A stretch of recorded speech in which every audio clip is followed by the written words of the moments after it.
Have you ever struggled with knowing exactly where to look to make eye contact with your audience while shooting a video? I know I have. First, let's talk about camera positioning. Try to place your camera lens as close to eye level as possible.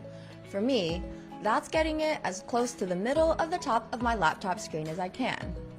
Now, if I look into the middle of my laptop screen as I talk, it definitely seems like my gaze is tilted down, which isn't terrible, but not great either.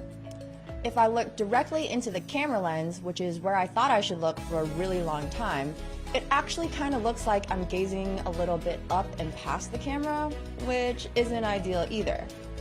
I suggest trying to focus your gaze to a spot about an inch directly under your camera lens, right here, for the most direct eye contact.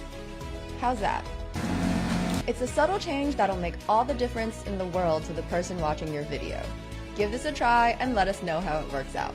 See you guys next time!